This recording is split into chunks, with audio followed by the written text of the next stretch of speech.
मो जेजे गरीब थिले मो बापा गरीब थिला मु भी आगे से गरीब आम गरीब भाव मूल कारण आगे ये समुद्र आगे आप विश्वास करेंगे ना आम जेजे खास समुद्र को डरी समुद्र माछ केमती धरा जाए जानिला नहीं लुणा जमी कई गुंठ चाष कला एंताल बड़र काठ शिकार औषध पाइला से ठुकुरु मुकुरु संसार चलईदेला ए समुद्र घासरे हजि जाउथबा सात भाईर सातटी गाँव विस्थापित मनीष मानकर कथा को नहीं रचित उपन्यास भीमपृष्ठींकर ओडिया साहित्य एकाडेमी पुरस्कार प्राप्त समुद्र मनीषर कथांश। भीमपृष्ठी सांप्रतिक कथा साहित्य एक सुपरिचित नाम। अनाहार आंब टाकुआ खाई अकाल मृत्यु को भूली स्वाभाविक जीवन भितर बाहरिया लोकों राजनीति हो अबा सहर रे आधुनिक युवा मानक लिविंग रिलेशन चित्रर वास्तवता हेउ एहाकु यदि खोजा जाए तेबे सर्वाग्रे रहिब भीमपृष्ठी कथा साहित्य। 1959 मसीहा जनवरी 11 तारिख जन्मित एक कथाकार रही 8 गोटी गल्प संकलन और 7 गोटी उपन्यास पुस्तक। 2001 रे प्रथम शीर्षक प्रथम गल्प संकलन प्रकाशित। गपर हाथगोड़ लक्ष्मणिया मुहाण समुद्र मनीष जंबुलोक इत्यादि ओडिया साहित्यर गोटाए गोटाए माइल खुंट। कथाकार भीमपृष्ठी को साहित्य प्रेमी मान पाखे पहुंचेबा प्रजन्मर ए नव प्रयास आईना सामना के स्रष्टा। आमे लगातार 3 दिन भीमपृष्ठी सहित रहिबो। 3 दिन 3टी प्रश्न पचारिबो एवं से उत्तर रखिबे साहित्य संपर्क रे। आमर प्राथमिक कथबार्ता सरीछि एबे आसंतु तांको फोन करी तांकोठु प्रथम प्रश्नर उत्तर सुनिबा।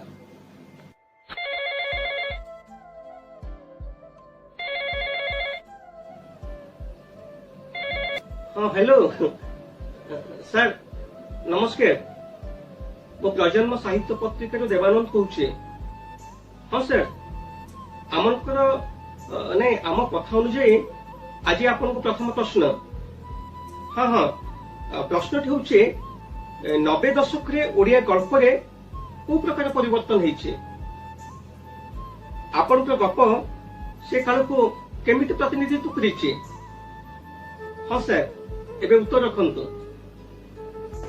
80 दशक आरंभ 90 दशक शेष बेलू अस्तित्ववादी दर्शन ओडिया गल्प और कविता को आक्रांत कर व्यक्ति जीवन असारता निराशावाद ओडिया गल्प को प्रभाव विस्तार कर गल्प अत्याधिक प्रतीक और परीक्षा निरीक्षा शैली गल्पगुड़िकर मूल उद्देश्य को किछिटा संकुचित कर 90 दशक मझी बेलू गल्पर ट्राक रे आसिला परिवर्तन धारा। व्यक्ति मनस्कर नैराश्य ठारू समाज मनस्कर समस्या गल्प आड़ को धीरे धीरे काया प्रवेश कला।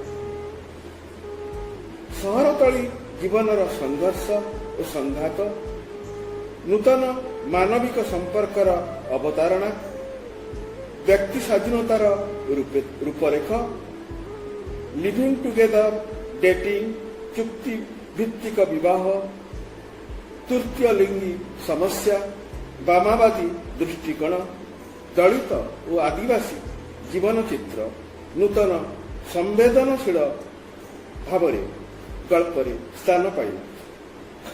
यह सहित अतीत आमुकतार वर्तमान को मार्जित करिवार प्रयास गल्प जारी रहा। यही समय साहित्य को समालोचक माने उत्तर आधुनिक साहित्य भाव नाम देले। मात्र 90 दशक एजावत साहित्य कल्पना स्थान वास्तवता परोक्ष बदल प्रत्यक्षता साधारण मनुष्यर असाधारण जीवन लिपि और आधुनिक मनुष्यर विश्व भावना ଗଳ୍ପରେ ପ୍ରୟୋଗ ହୋଇ ଚାଲିଲା। ବର୍ତ୍ତମାନ ଗଳ୍ପକୁ ସେ ଦୃଷ୍ଟିରୁ ଆମେ ଗ୍ଲୋବାଲ ଷ୍ଟୋରି ବୋଲି କହିପାରିବା। ନିଜ ସମୟର ସାହିତ୍ୟକୁ ଅନୁସରଣ କରି ନିଜ ସୃଷ୍ଟି କର୍ମକୁ ପ୍ରଭାବମୁକ୍ତ କରି ନିଜର ସ୍ୱତନ୍ତ୍ରତାକୁ ଛିଡ଼ା କରାଇବା ପ୍ରତ୍ୟେକ ସ୍ରଷ୍ଟାର ଆଗ୍ରହ। ଯେହେତୁ ତୃଣମୂଳ ମଣିଷର ସ୍ପର୍ଶକାତର ଜୀବନ ଓ ସମସ୍ୟା ଉପରେ ମୋର କଥାଯାତ୍ରା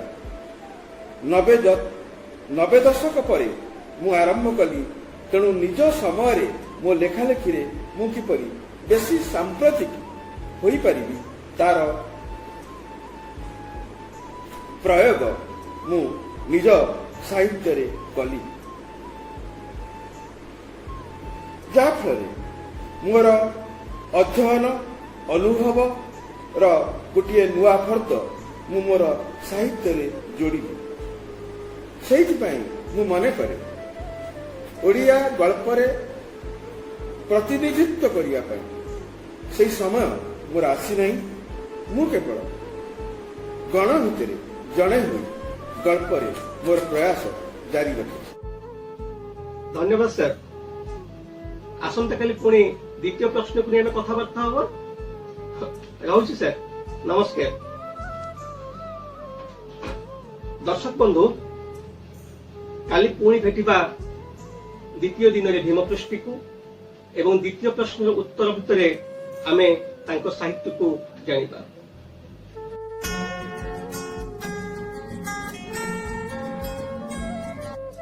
କଥାକାର ଭୀମପୃଷ୍ଟିଙ୍କ ସହିତ ଆଲୋଚନା କରୁଥିଲେ, ତାଙ୍କ ଗଳ୍ପ ସମ୍ପର୍କରେ ତାଙ୍କଠୁ ଶୁଣିଲେ।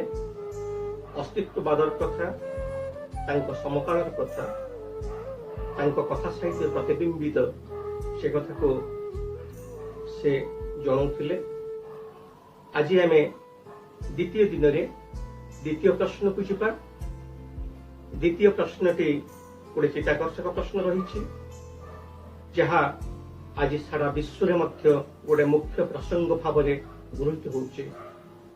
ଆସନ୍ତୁ ଏବେ ଆମେ ସିଧାସଳଖ କଥାକାର ଭୀମପୃଷ୍ଟିଙ୍କ ସହିତ ଯୋଡ଼ି ହେବା ଏବଂ ତାଙ୍କୁ ଆମର ଦ୍ୱିତୀୟ ପ୍ରଶ୍ନ ପଚାରି ତାଙ୍କଠୁ ଉତ୍ତର ଦେଖି ନେବା।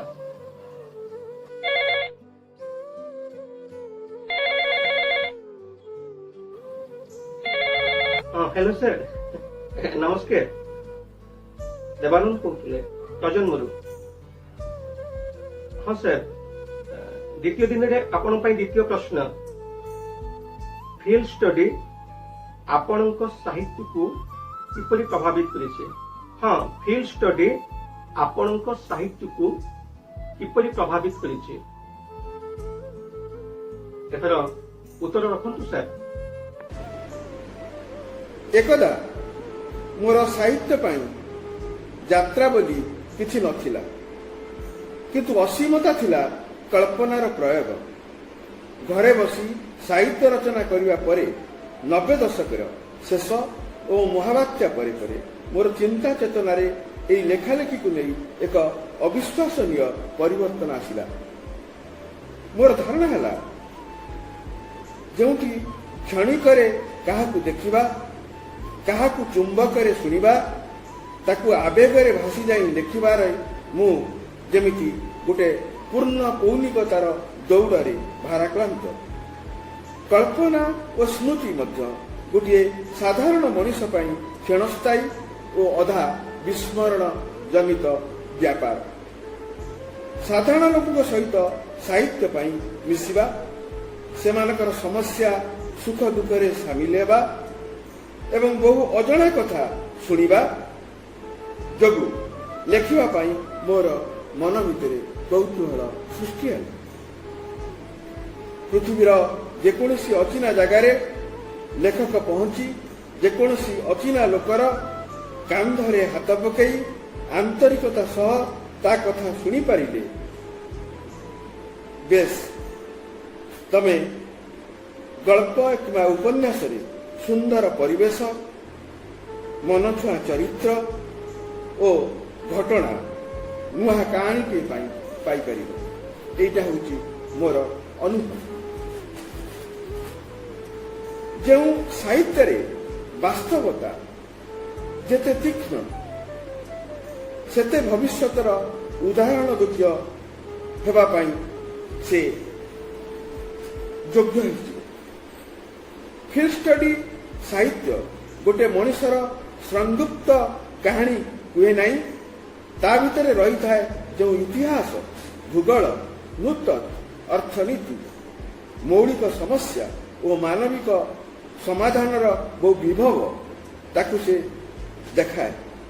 ସବୁଠୁ ବଡ଼ କଥା ହେଉଛି ନିଜ ଡ୍ରଇଂ ରୁମ୍ରୁ ରାସ୍ତା ଉପରୁ କଷ୍ଟ କରି ଲେଖକ ଯଦି ତଳକୁ ଓହ୍ଲେଇ ପଡ଼ିବ, ଜନପଦର ତୃଣମୂଳ ଜୀବନର ରହିଥିବା ଯେଉଁ ଚମତ୍କାର କାହାଣୀ ଓ ସମ୍ବେଦନଶୀଳ ଘଟଣା ତାକୁ ସେ ସଂଗ୍ରହ କରିବ ଏବଂ ସାଧାରଣ ମଣିଷର ବୁଡ଼ି ଯାଉଥିବା ମୌଖିକ ଭାଷାକୁ ସେ ଧରି ରଖିପାରିବ, ସାହିତ୍ୟ ସମୃଦ୍ଧ ହୋଇପାରିବ ଏବଂ ବିଶ୍ୱ ସାହିତ୍ୟରେ ଆମ ସାହିତ୍ୟ ତାର ନୂଆପଣ ପାଇଁ ମୁଣ୍ଡ ଟେକି ସ୍ଥାନ ଅଧିକାର କରିପାରିବ। थैंक यू सर आपनकर बहुमूल्य उत्तर पे आज रहुची सर पुणी आसंता काली आसबू आपण शेष प्रश्न नहीं रहिले। नमस्कार सर। दर्शक बंधु भीमकृष्ण सहित 3 दिन अर्थात समुद्र मनीष सहित 3 दिन प्रसंग रे आज आम द्वितीय दिन द्वितीय प्रश्न उत्तर रखिले। गत खेली सहित आम जो आलोचना करते से आलोचन बहु मूल्यवान मतामत आसी से मतामत गोटे मतामत आपण मान पाखरे पहुंचेबार लोभ मु संवरण न करि पारे ता प्रकाश करुछि। प्रोफेसर कृष्णचंद्र प्रधान लिखिचंती भीमपुष्टि एका एका एकलव्य। प्रकृत रे से एका एका एकलव्य चर्चा ठारू बहुत दूर रे, आलोचना ठारू बहुत दूर रे, देखै हवा पण ठारू बहुत दूर रे ए नियर कथाकार को पुणी आमे काली भेटिबा हमर स्वतंत्र प्रसंग आईना सामने स्रष्टा माध्यम। आईना सामने स्रष्टा एक क्रम समुद्र मनीष सहित 3 दिन आसंतु भेटिबा कथाकार भीमपुष्टि को शेष दिन रे एवं एई उपलक्षे एक प्रबंध मध्य शुणिबा। प्रबंधटी को प्रस्तुत करिसंती अध्यापक महेश्वर पाढ़ी।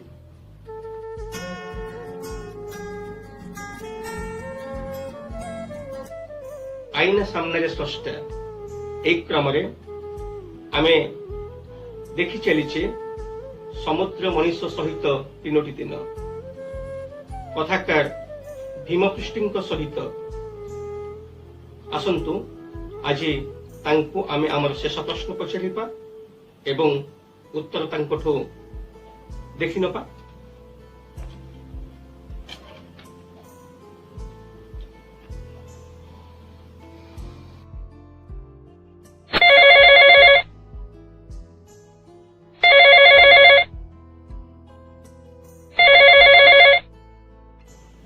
हाँ सर नमस्कार। हाँ आज शेष प्रश्न हूँ बदली जाउथुवा समय को आपणकर कथा साहित्य केमती चित्रित करिछि। बदली जाउथुवा समय को आपणकर कथा साहित्य केमिति चित्रित करिछि। हाँ सर एबे उत्तर रखंतु।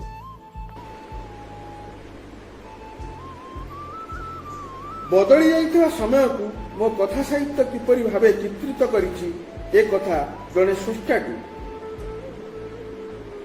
ତାର ପାଠକ ଓ ସମାଲୋଚକ ବେଶୀ କହିପାରିବେ।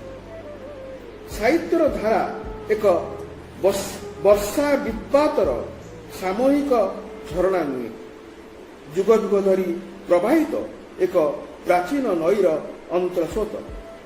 ପରିବର୍ତ୍ତିତ ସମାଜ ସହିତ ନିଜକୁ ସାମିଲ କରି निज समय जहाँ आह्वान, जहाँ प्रतिघात, जहाँ अन्य मानकर पीड़ा और किंकर्तव्य मूढ़ता तार स्वाभाविकता को फेरई आनिबा और निजकू ମଣିଷ ପଣିଆରେ ଆଉ ଥରେ ଆବିଷ୍କାର କରିବାକୁ ଚେଷ୍ଟା କରିବା ପାଇଁ ସାହିତ୍ୟିକର ଭୂମିକା ରହିଛି। ମୁଁ ସବୁବେଳେ ମନେ କରେ ମୁଁ ଅତୀତ ପାଇଁ କାନ୍ଦ ହୋଇ ଆଜିର ମଣିଷକୁ ପ୍ରୋତ୍ସାହିତ କରିପାରିବି ନାହିଁ। ମୁଁ ମଧ୍ୟ ଭବିଷ୍ୟତ ଦ୍ରଷ୍ଟା ଭଳି ଜ୍ୟୋତିଷ ଭଳି ଦାୟିତ୍ୱ ତୁଲେଇ ପାରିବି ନାହିଁ। ବର୍ତ୍ତମାନକୁ ଆଉ ଥରେ ପାଠକକୁ ଦେଖାଇ ନିଜ ସମୟରେ କିପରି ମଣିଷ ଆଶ୍ୱାସନାରେ ସାହସରେ ଓ ପ୍ରତିବାଦ ଭୂମିକାରେ ନିଜ ଚଳନ୍ତି ସମୟକୁ ନିଜକୁ ଯଥାଯୋଗ୍ୟ କରିପାରିବ, ମୋ ସ୍ତରରେ ମୁଁ ତାହା ଚେଷ୍ଟା କରେ। ସେଇଥିପାଇଁ ମୁଁ ସାହିତ୍ୟକୁ ଚିତ୍ର ପରି ଆଙ୍କେ, ଶିଳ୍ପୀ ପରି ନିର୍ମାଣ କରେ ଏବଂ ମୋର ସାହିତ୍ୟ କର୍ମକୁ ମୁଁ ନିଷ୍ଠାପର ଭାବେ ତୁଲାଏ। ମୋ ପାଇଁ ଇଏ ଗୋଟେ ସାହିତ୍ୟ ଆତ୍ମରତି ନୁହେଁ ବା କ୍ଷଣିକ ଆନନ୍ଦ ନୁହେଁ, ଗୋଟେ ସୌଖିନୀ ଆତ୍ମପ୍ରଚାର ନୁହେଁ, ଗୋଟିଏ ସମାଜ ସଂସ୍କାରର ଅହଙ୍କାର ନୁହେଁ, ଗୋଟିଏ ନିର୍ମାଣ ଶ୍ରମିକ ଭଳି ମୁଁ ନିଜକୁ ମନେ କରେ। ମୋ ସାହିତ୍ୟ ହିଁ ମୋ ସମୟର ଦର୍ପଣ। ସେଇ ଦର୍ପଣ ହିଁ ମୋ ଲୋକମାନଙ୍କର ପ୍ରକୃତ ପ୍ରତିବିମ୍ବ। ଆଉ ସେଇ ପ୍ରତିବିମ୍ବ ନିର୍ମାଣ ପାଇଁ ମୋର ସାମାଜିକ ଦାୟ। ଧନ୍ୟବାଦ। ଧନ୍ୟବାଦ ସାର୍। ପ୍ରଜନ୍ମ ପରିବାର ଆପଣଙ୍କ ପାଖରେ କୃତଜ୍ଞ ରହିବ, ଆପଣ ଏତେ ସମୟ ଧରି ଆମ ସହିତ ରହିଥିଲେ ବୋଲି। ରହୁଛି, ନମସ୍କାର। ହଁ ଦର୍ଶକ ବନ୍ଧୁ, এই 3 ଦିନ ଧରି ଆମେ ଭୀମକୃଷ୍ଣଙ୍କର କଥା ସାହିତ୍ୟକୁ ଅନୁଶୀଳନ କରୁଥିଲେ। ତାଙ୍କରି ମୁହଁରୁ ଗୋଟିଏ ନିର୍ଦ୍ଦେଶରେ ପହଞ୍ଚିଲେ ଯେ ତାଙ୍କର କଥା ସାହିତ୍ୟ ବେଶୀ କ୍ଷେତ୍ର ଅଧ୍ୟୟନ ଉପରେ ପର୍ଯ୍ୟବେସିତ। ଆମେ ମହୁଲିରେ ପାଣି ମିଶାଉ ନାହୁଁ। ମହୁଲିରେ ପାଣି ମିଶାଇଲେ ଏଠି ବର୍ଷା ହେବନି। ମାଡ଼ି ଆସିବ ଅକାଳର ଭୟ। ଆମ ରକ୍ତରେ ମହୁଲି ନିଶା ଚହଟି ଗଲା। ରାତିକ ପାଇଁ ସମସ୍ତେ ମାତିଲୁ। ଯେଉଁମାନେ ଆମର କାଲି ଥିଲେ ସେମାନେ ଡୁମା ହୋଇ ଶାନ୍ତିରେ ଥାନ୍ତୁ। ଦର୍ଶକ ବନ୍ଧୁ, ଟାକୁଆ ଗଳ୍ପର ଏହି ଉପସ୍ଥାପନାରୁ ପଢ଼ି ହୁଏ ଗାଳ୍ପିକ ଭୀମକୃଷ୍ଣଙ୍କ ଆଦିବାସୀ କ୍ଷେତ୍ରର ବାସ୍ତବାୟିତ ଦିଗକୁ। କୋଡିଙ୍ଗାମାଳି ପାହାଡ଼ ଉହାଡ଼ରୁ ଉଠି ଆସୁଥିବା ଜହ୍ନ, ମାଡ଼ି ଆସୁଥିବା ବର୍ଷା, ହାଉ ହାଉ ପବନ, ଲକ୍ଷ୍ମୀପୁରର 3 ସରକାର, କାଶୀପୁରର କନ୍ଧ, ପରଜା, ଝଡ଼ିଆ, ସଉନ୍ତା, ତାଙ୍କ ଡଙ୍ଗ ଆଦି ଭାବବୋଧକୁ ଅତି ନିକଟରୁ ତୋଳି ଧରେ ଗାଳ୍ପିକ ଭୀମକୃଷ୍ଣଙ୍କ ଲେଖନ। ଟାକୁ ପର୍ବରେ ଆଦିବାସୀ ଜୀବନ କ୍ଷେତ୍ରକୁ ରୂପ ଦେଉ ଦେଉ ଗାଳ୍ପିକ ଏକାକାର ହୋଇଯାନ୍ତି ସେମାନଙ୍କର ଭାଷା, ସଂସ୍କୃତି ଆଉ ଭୌଗୋଳିକ ବାତାବରଣ ସହ। କାଶୀପୁର, ମାଇଜଙ୍ଗ, ଡୁଙ୍ଗୁରିପଙ୍କା, ମେଲଘରା, କନ୍ଧମାଳ ଅଞ୍ଚଳରେ ଥିବା ଆଦିବାସୀମାନଙ୍କ ଜୀବନ ଚର୍ଚ୍ଚାକୁ ପଢ଼ି ସେଗୁଡ଼ିକର କ୍ଷେତ୍ର ଅଧ୍ୟୟନ ଫସଲ ରୂପେ ଗାଳ୍ପିକ ଶ୍ରୀଯୁକ୍ତ ପୃଷ୍ଟି ଛିଡ଼ା କରାଇଛନ୍ତି ଅନେକ କାଳଜୟୀ ଓଡ଼ିଆ ଗଳ୍ପ। ତାର ସମ୍ୟକ ଆଲୋଚନା ଆଜି ଆପଣମାନଙ୍କ ଆଗରେ। ସାମ୍ପ୍ରତିକ ଓଡ଼ିଆ ଗଳ୍ପ ସାହିତ୍ୟରେ ଗାଳ୍ପିକ ଭୀମପୃଷ୍ଟି ଏକ ସ୍ୱତନ୍ତ୍ର ସ୍ୱାକ୍ଷର। ଦୀର୍ଘ 3 ଦଶନ୍ଧି ଧରି ଉଭୟ ଗଳ୍ପ ଉପନ୍ୟାସ ଲେଖନୀରେ ଚାଳନା କରି ଓଡ଼ିଆ ସାହିତ୍ୟର ବାଣୀଭଣ୍ଡାରକୁ ସେ ଭେଟି ଦେଇଛନ୍ତି ମୁହାଣ। କବିତାର ଉପନ୍ୟାସ, ପ୍ରିୟ ନାରୀ, ସମୁଦ୍ର ମଣିଷ, ଓମ୍, କୁଆଡ଼େ ଚାଲିଛ ରୁହ, ପଞ୍ଚଭୂତ, ଜମ୍ବୁ ଲୋକ ପରି ଉପନ୍ୟାସ ଏବଂ ପ୍ରଥମ ବହି ହୋ ମଣିଷମାନେ, ଅଧେ ମଣିଷ, ପେଟ ଓ ପେଟ ତଳ, ଲକ୍ଷ୍ମଣିଆ ଗୋପର ହାତଗୋଡ଼, ମାନନୀୟ ଶ୍ରୀଯୁକ୍ତ, ଶ୍ରେଷ୍ଠ ଗଳ୍ପ ପରି କ୍ଷୁଦ୍ରଗଳ୍ପ ପୁସ୍ତକ। ତାଙ୍କର ପ୍ରଥମ ଗଳ୍ପ ଠିକଣା 1980 ମସିହାରେ ଧରିତ୍ରୀ ସାହିତ୍ୟ ପୃଷ୍ଠାରେ ସ୍ଥାନିତ ହୋଇ ଶ୍ରୀଯୁକ୍ତ ପୃଷ୍ଟିଙ୍କୁ ଓଡ଼ିଆ ଗଳ୍ପ ସାହିତ୍ୟକୁ ବାଟ କଢ଼ାଇ ଆଣିଥିଲା। ଠିକଣା ଗଳ୍ପର ପ୍ରାରମ୍ଭରେ ଆଦ୍ୟ ରଚନା ହେଲେ ହେଁ ଏହା ଗାଳ୍ପିକ ପାକଳ ହାତର ସ୍ୱାକ୍ଷର ବହନ କରେ। କଥାକାର ପୃଷ୍ଟିଙ୍କ ସୃଷ୍ଟି ସମୂହର ବିଶେଷତ୍ୱ ହେଉଛି ସେ ତାଙ୍କ ସୃଷ୍ଟିରେ ଯେଉଁ ଯେଉଁ ଚରିତ୍ର, ଘଟଣା, ଭୌଗୋଳିକ ପରିବେଶ, କାହାଣୀ ରୂପରେ ଚିତ୍ରିତ କରିଅଛନ୍ତି, ସେହିସବୁ ଚରିତ୍ର ଓ ତାର ଭୌଗୋଳିକ ବାତାବରଣରେ ତାଙ୍କର ରହିଛି ଯଥାଯଥ ଅନୁଭୂତିର ବାସ୍ତବାୟିତ ଦିଗ। କଳ୍ପନାର କଳ୍ପଭୂମିରେ ନିଜ ଲେଖନକୁ ନ ଚଳାଇ ବରଂ ସେହିସବୁ ଅଞ୍ଚଳକୁ ଯାଇ ସେମାନଙ୍କର ହସକାନ୍ଦଙ୍କୁ ଅଙ୍ଗେ ଲିଭାଇ ତାକୁ ଗାଳ୍ପିକ ପୃଷ୍ଟି ଦେଇଛନ୍ତି କଳାତ୍ମକ ରୂପ। ଓଡ଼ିଆ କ୍ଷୁଦ୍ର ଗଳ୍ପର ଜନକ ଫକୀରମୋହନ ସେନାପତିଙ୍କ ରେବତୀ 1998 ଠାରୁ ଭୀମପୃଷ୍ଟିଙ୍କ ଲକ୍ଷ୍ମଣିଆ 2008 ଯାଏଁ ଓଡ଼ିଆ ଗଳ୍ପ ପରମ୍ପରାର ଧାରା ଏକ ସୁଦୀର୍ଘ ପଥରେ ଧାବମାନ। ଏହି 100 ବର୍ଷର ଊର୍ଦ୍ଧ୍ୱକାଳ ମଧ୍ୟରେ ଆମ ଜନଜୀବନରେ ଦେଖାଦେଇଛି ଅନେକ ପରିବର୍ତ୍ତନ। ଆଜି ଆଇମେ କାହାଣୀ କଳ୍ପନାର ଚାତୁରୀ ନିକଟରେ ଅଟକି ଯାଇନାହିଁ। ଆମ ଗଳ୍ପ ବରଂ ବାସ୍ତବତାର କଷଟି ପଥରେ ସେ ନିଜକୁ ଘଷି ମାସି ଜଗତର ସଂସାରକୁ ମନ୍ଥି ବିନ୍ଦୁରେ ସିନ୍ଧୁ ଦଂଶନ କରାଇଛି। ଡକ୍ଟର କୈଳାସ ପଟ୍ଟନାୟକଙ୍କ ଭାଷାରେ କଥାଟିଏ କେଉଁ କଥାଟିଏ, କି କଥା ନା ବେଙ୍ଗୁଲି କଥା। ଏସବୁ ଶୁଣି ମନେକର ନାହିଁ ଗାଳ୍ପିକ ସତରେ ବେଙ୍ଗୁଲିର କଥା କହିବ। ଏ ବେଙ୍ଗୁଲି କଥାର ବେଙ୍ଗୁଲିଟି ସାଧାରଣ ବେଙ୍ଗୁଲି ନୁହେଁ। କୁରୁକ୍ଷେତ୍ରରେ ଅର୍ଜୁନ ଯେଉଁ ଶ୍ରୀକୃଷ୍ଣଙ୍କୁ ଦେଖି ଅସ୍ମିତା ହରାଇଥିଲେ, ମନେ ପଡ଼ୁଛି? କାହାକୁ ଦେଖିଥିଲେ ସେ? ଆପଣାର ମିତ୍ରକୁ, ଯାଦବ ନାୟକକୁ, ଆପଣାର କୁଟୁମ୍ବଜନଙ୍କୁ। ଯାହାକୁ ସେ ଦେଖିଥିଲେ ସେ ଯେ ତାର ପରିଚୟର ବହୁ ଊର୍ଦ୍ଧ୍ୱରେ ସେହି ଅପରିଚିତ ପାଦ ଛୁଇଁଥିଲା ମାଟି ତ କେଶ ଛୁଇଁଥିଲା ଅନନ୍ତ ଆକାଶ। ବ୍ରହ୍ମାଣ୍ଡ ମାଳ ମାଳ ହୋଇ ସେ ଚରିତ୍ରର ଲୋମକୂପରେ ବିରାଜମାନ କରୁଥିଲା। ବନ୍ଧୁ କୁଟୁମ୍ବର ଛାର ସମ୍ପର୍କ ଭିତରେ, ପୀତାମ୍ବର ସାଧାରଣର ବେଢ଼ ଭିତରେ, ଜାମୁକୋଳିର ରଙ୍ଗ ପାଦ ଆଉ ମୟୂରଚୂଳ ମଝିରେ ଏଡ଼େ ବିଶ୍ୱସ୍ତ ସମ୍ଭାବନାଟିଏ ଲୁଚି ରହିଥାଏ। ଗାଳ୍ପିକର ବେଙ୍ଗୁଲିଟି ସେମିତି ତା ଭିତରେ ଥାଏ ବିସ୍ତାରଣର ଅନନ୍ତ ସମ୍ଭାବନା। ଗାଳ୍ପିକ ଯେତେବେଳେ ଘଟଣା, ଚରିତ୍ର ଓ ପରିବେଶର ବାସ୍ତବାୟିତ ହୋଇଯାଏ, ସେତେବେଳେ ସେ ପଢ଼ି ପକାଏ ମଣିଷର ନାଡ଼ି ନଖେଳ। ନିଜ ଅନୁଭୂତିର କଳାତ୍ମକ ପୁଟରେ ଜଗତକୁ ଘାଣ୍ଟି ଚକଟି ତାର ଲେଖନୀରେ ଛଳନା ଅପେକ୍ଷା ବାସ୍ତବ ମଣିଷକୁ ଅଧିକ ପରଖେ। ସାଧାରଣ ଚରିତ୍ରକୁ ଅସାଧାରଣ କରାଏ। ରୁଗ୍ଣ ସମାଜକୁ ସୁସ୍ଥ ସମାଜ କରିବାରେ ଇଙ୍ଗିତ ଦିଏ। ତାର କ୍ଷେତ୍ର ଅଧ୍ୟୟନର ଫସଲ ଯେତେ ନିଖୁଣ ଓ ଅନ୍ତର୍ଦୃଷ୍ଟି ସମ୍ପନ୍ନ ହୁଏ, ତାର ସୃଷ୍ଟି ସେତେ ଜୀବନ୍ତ ହୋଇ ପରବର୍ତ୍ତୀ ସମୟ ପାଇଁ ଇତିହାସର ବାର୍ତ୍ତା ବହନ କରେ। ଖୋରାକ ଯୋଗାଏ। ଗାଳ୍ପିକ ପୃଷ୍ଟିଙ୍କର ଗଳ୍ପ ଏ ସତ୍ୟକୁ ଧାରଣ କରେ। ନମସ୍କାର। ସମୁଦ୍ର ମଣିଷ, ଜମ୍ବୁ ଲୋକ ଇତ୍ୟାଦି ଉପନ୍ୟାସକୁ ପଢ଼ିଲା ପରେ ଜଣାପଡ଼ିଯାଏ ସାହିତ୍ୟ ପାଇଁ କ୍ଷେତ୍ର ଅଧ୍ୟୟନ କେତେ ଜରୁରୀ।